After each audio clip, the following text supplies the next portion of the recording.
everyone, I'm really sorry for not I said I was going to post a video every day between Christmas and New Year's Day, and I failed to do so, and I'm really sorry because I told you I was going to do that, if you were like, why did the video stop on the 29th? So without going into too much detail, because it's like quite boring now, I had my final surgery on my ankle on the 30th, and I thought, no problem, because it was in the morning, I thought, no problem, I'll come home and just film a video. Wrong. The pain has been incredible. I've been so tired. I mean, obviously it's because I'm obviously trying to heal from it, but I sleep really good at night, but I'm waking up, I'm having to have a nap at like 1 or 2 in the afternoon because I come over so tired. And that's what happened on the 30th. I got home from the hospital. I was in so much pain. I did try and do a video, but it wasn't very good and the energy wasn't there. And then the next few days, I've just taken the time to relax and like try and heal. So that's why I haven't done any videos. But I thought I would do one today, being Friday, because I know a lot of you are still off from work. So I thought we could do something like, it's quite frivolous, this video. Don't take it too seriously, it's quite frivolous. But I thought that I would chat to you about what it is that I'm possibly going to buy this year. I thought, you know, I've done these videos in the past, sort of like a hit list type video, and I thought you might find it quite interesting. And there's a few things in here, including something connected with Lydia Millen, which I'm going to tell you about as well. Okay, so the first thing is Coach, right? I'm a big fan of Coach. I really like Coach, and I don't know how many of you have seen, but there are these rainbow crystal bags that have come out from Coach, and they have properly caught my eye.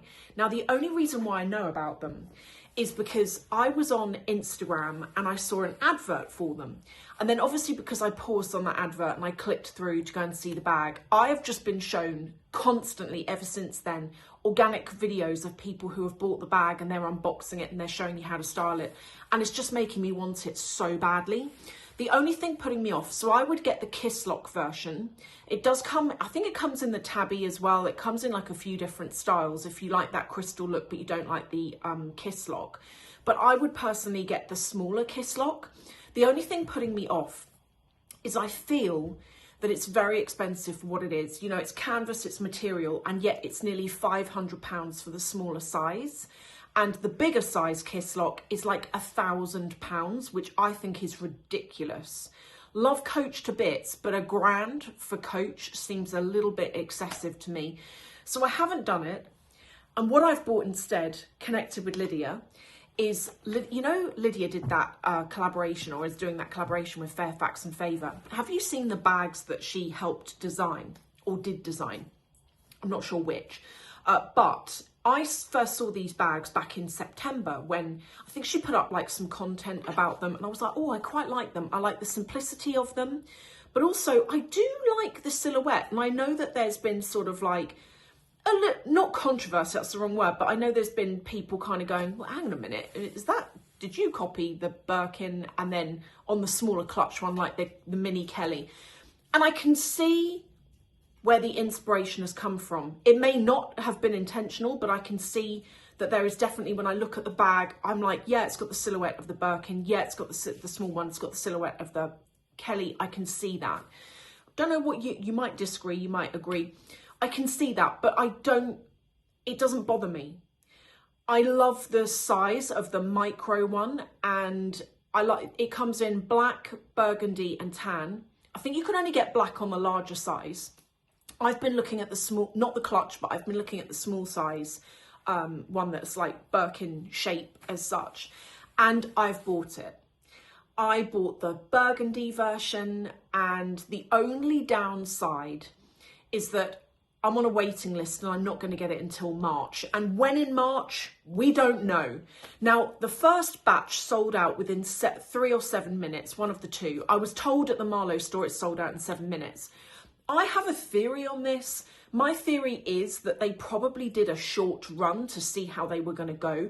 Do I think they produced millions upon millions and they all sold out in 7 minutes?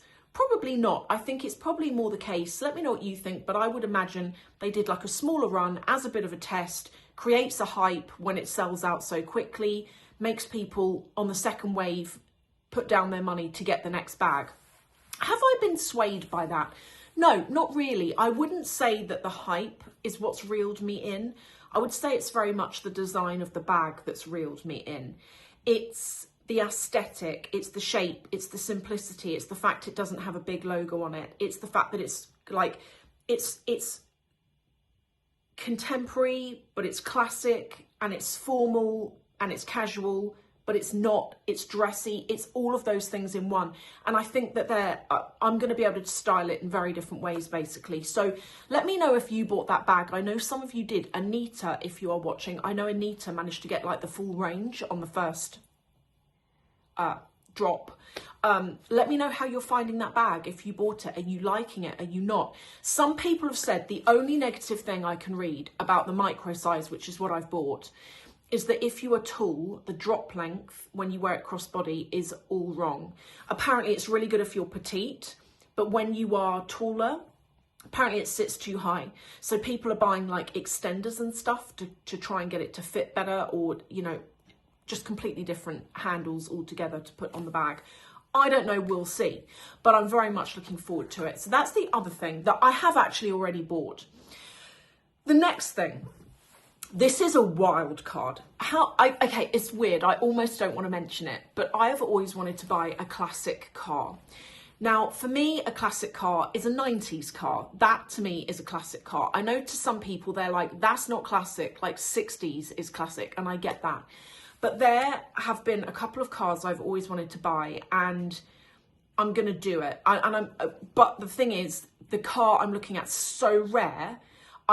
David and I spent hours last night looking for this car on the internet, and we couldn't find even one. We could find two that had been sold a couple of years ago that are still online, but we couldn't find anything. But what I want to buy is a Suzuki Vitara. Do you remember the little convertible ones from the 90s that had the bull bars on the front? And I want the wide body version. Ideally, I would get the Rossini, which was the pink version. It's very Barbie, and you might not get this. I might be showing you this car and you're like, what? That is gross. Why are you buying it? It's just, to me, it reminds me of my Clueless days when I was at school and I really wanted that car, but I wasn't old enough to drive, and I certainly didn't have the money to buy it. And I've always wanted that car. And I wouldn't drive it every day. David has said to me, he's like, I bet that car is going to be horrible to drive because it's a manual, but also it's so old. And they're only like a 1.6. So I think I'm going to get overtaken quite a lot in them. Although my plan would be to find one, buy it, and have it tuned to make it quicker. That's going to be my plan. But if any of you know of anyone selling the wide body version, they call it the wide boy, or some people call it the fat boy. I know that's offensive, but that's what you go on Google, that's what people are calling it. If anyone knows of anyone selling in good condition a 90s Suzuki Vitara convertible in any colour, I would like the pink, but I would also go for that turquoise, and I would definitely go for white. I think white is quite a current colour. If you know of anyone, please reach out to me because I want that car. So I know that's weird. The other car I always wanted to buy, but these have shot up in value, is the Escort Cosworth. You know, that had the big whale tail on the back. I was going to buy one of these about 10 years ago, and they were like 50k. Now they're like 100k plus for like an original one that hasn't been all modified and stuff.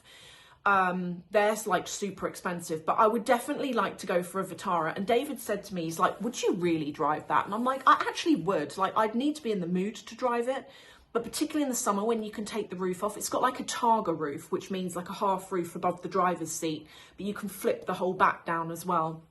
And I would totally go for it. So that's the next thing. Quite excited about that.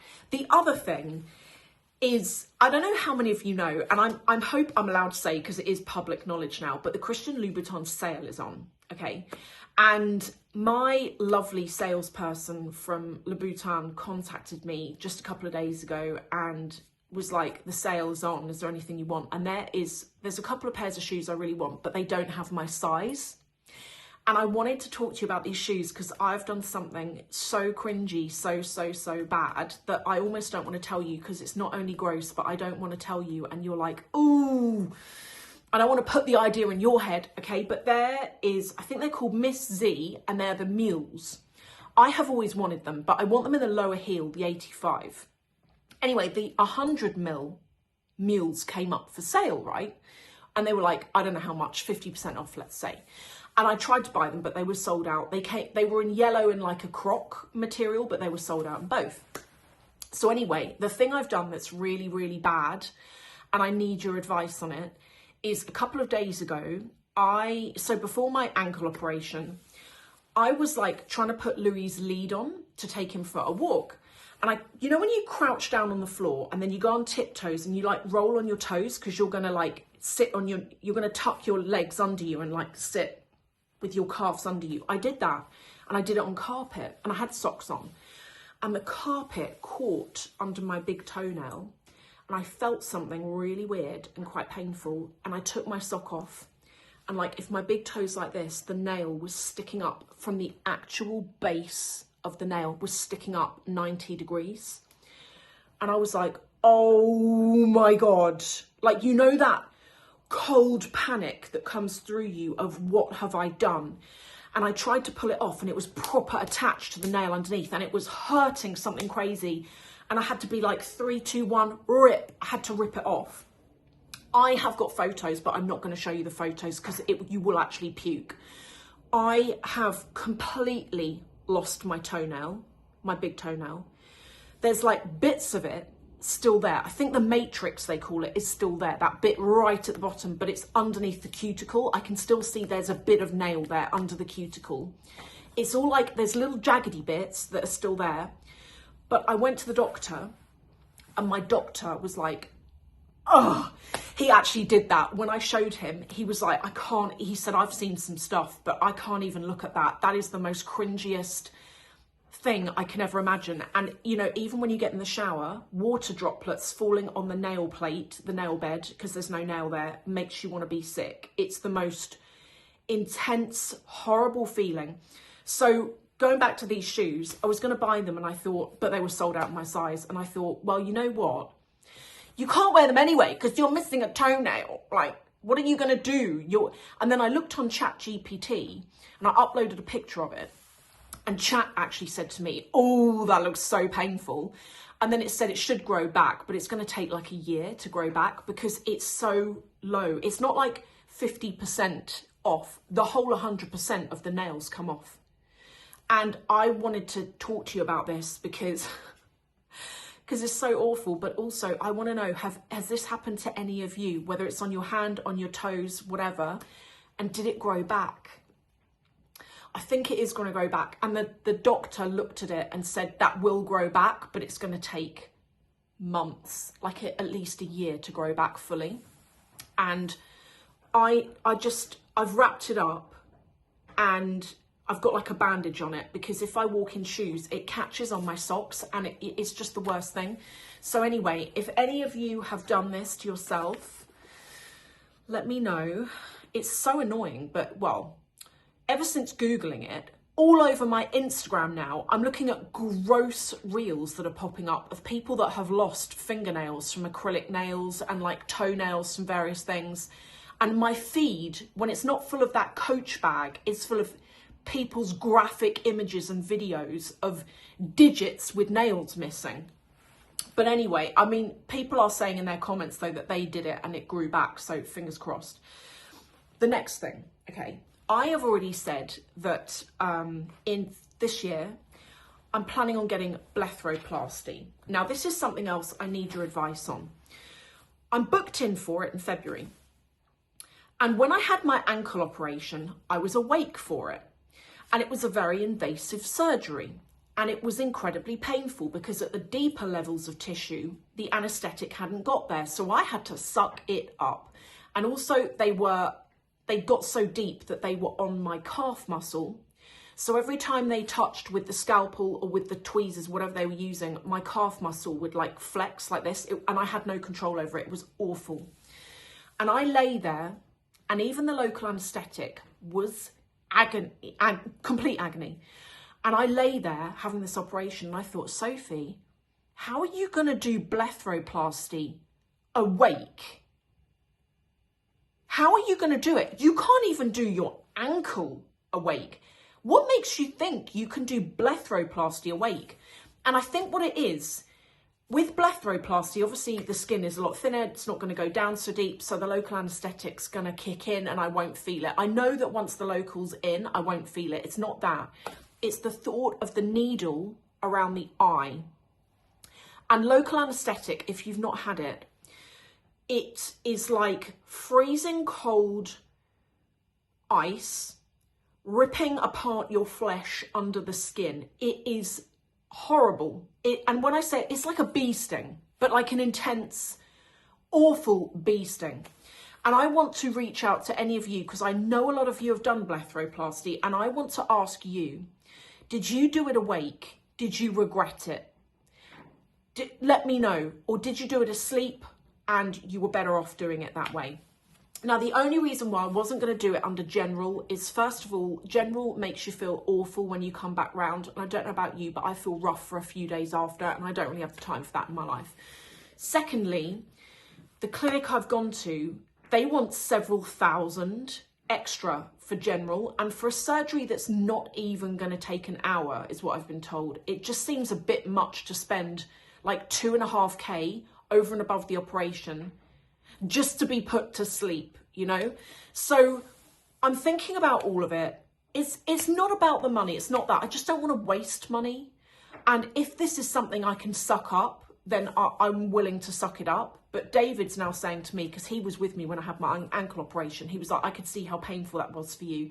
And he was like, maybe you should think about going under general anaesthetic for the eyes, or even sedation. But both sedation and general are the same price, because it requires an anaesthetist, which obviously that person needs to be paid for being there. So again, let me know if you've done blepharoplasty, whether awake or whether asleep or whatever.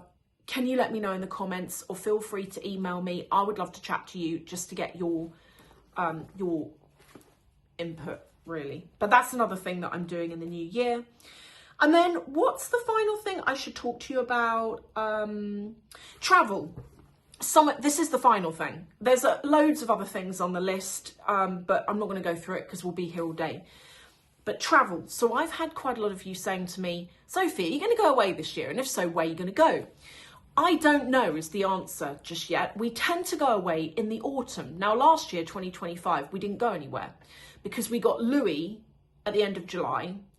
And we normally go away in the autumn. And we knew when we got him, because he was a puppy, we knew that it was going to mean we couldn't go away. And you can't get a puppy and then like 2 months in, shove them in boarding. Like, I personally wouldn't do it. Like, everyone does their thing, and I'm sure people have done it. But yeah, so we're thinking that we definitely, last year, we were like, no, we're not going to put him in boarding. But this year, there's a lot going on this year. And we are now actively house hunting. Now that work is done and out the way, we're actively house hunting. We did think one came up at the end of December, but that's fallen through, which is really disappointing, because you know when you're looking at houses and you see the pictures and then you fall in love and then you imagine yourself in that house and you imagine what colour you're going to paint the wall, etc. And then when it falls through, it's like breaking up with someone. Like, probably not as extreme as that, but you feel like, oh, you feel let down because you've got so excited over something. So I tried not to get excited over that house, and I did. And now I'm just coming to terms with it, kind of thing, that it's like not gonna happen. But it's still early in the year. It's only the 2nd of January. There's really not much on the market at the moment. There's a couple of things that have been on since last summer, but they've been on since last summer and they haven't sold because they are in dire need of lots of money being spent on them. And they're already quite expensive for what they are. So you're not going to get your money back on those. But hopefully, in the next few weeks, more people start putting places online. We're keeping an eye on Rightmove. We're looking all the time. And we're just, you know, hopefully the right thing comes up at the right time. And I just want to get that done this year. So my main focus with David is going to be the house. It's not really going to be travel. I'd love to take a trip somewhere. But we've got Louis, we've got the rabbits, then we're looking for a house. And we've just got all of these things. And it's just not really a priority. But if we do go away, I'd love to go to the States. There are so many places I want to go in the US. And you guys really inspire me because so many of you who live over there tell me about your towns. And I love hearing from you, and some of you send me pictures of like your street or your home, and I'm so honoured that you would share that with me. And one of you sent me pictures of your street at Halloween last year, and it was so quintessential what I would imagine Halloween in the States is like. It was so cosy looking and celebrative and beautiful. And your street was beautiful, and it was quintessential US. You know, it's what you see in movies. I've never been to the US, can you believe that? And I want to drive down those big open roads in the middle of nowhere. You don't get that in the UK. It's so built up over here. You don't really get a dead straight road that goes on for miles and there's nothing that can be seen around. You don't get that. I want to go to Nashville. So many people are telling me about Nashville and Austin. I do want to do New York as well, but I want to do those like not off the beaten track. I want to do those sort of not so touristy places, like North Carolina, the Carolinas. Can I just say for any of you in the Carolinas, and I don't know if you know what I mean here, that is my favourite accent from the US, is the Carolina accent. It's so soft and like there's a little twang of like Southern in it, and it's just, is it? Maybe I'm wrong, but there's something beautiful about that accent. I love all the regional accents from around the States, but I really like the Carolinas, and there's something it's just soft, and it's just a gentle accent. And it's, if I was going to get an audio book, I'd have someone read it in a Carolina accent for sure, because it's just so, something about it just is soothing is the word. Don't know whether you would agree. Maybe you disagree. Maybe you're watching from somewhere else in the States and you're like, you forgot about my accent. Like, our accents here are really cool as well. I love all of it. I've got some videos coming up this Sunday, as usual, and then next week. And what have I got coming up? Let me tell you. So first of all, for any of you who missed it, by the way, I'm going to put some stuff on Instagram. But the current body hair helmet that I've shown you a million times before, I did a video last week, and I just put in some of my before and afters, so far what I'm seeing from that. So I've now been using it since October. You've got to use it every single day for 10 minutes. And you've got to be religious with it. Like, I've just used it now. I wash my hair in the morning, every morning. Then I put on the mask for 10 minutes while I'm like doing my makeup. And then in the evening, I use the Ordinary Hair Density Serum. And I'm seeing, definitely from the mask, the serum I've not been using long enough. I am seeing volume from it, I feel, but that could be a placebo. But the hair helmet, I've been using that long enough now that I'm seeing results. And like the amount of baby hairs I've got growing is so delightful. And also my hair loss has stopped. I probably lose like 2 or 3 hairs in the morning when I'm washing my hair over the edge of the bath. It's not like what it used to be where so much was coming out. I would actually be nervous washing my hair because I didn't want to see it. But it's stopped. And now I'm at like probably better than normal in terms of how much I'm losing. So I'm going to put something on Instagram about that. I think that's everything to update you on. Anyway, sorry, this video has been really long. I hope that you've just enjoyed hanging out, catching up. And yeah, I'll see you on Sunday.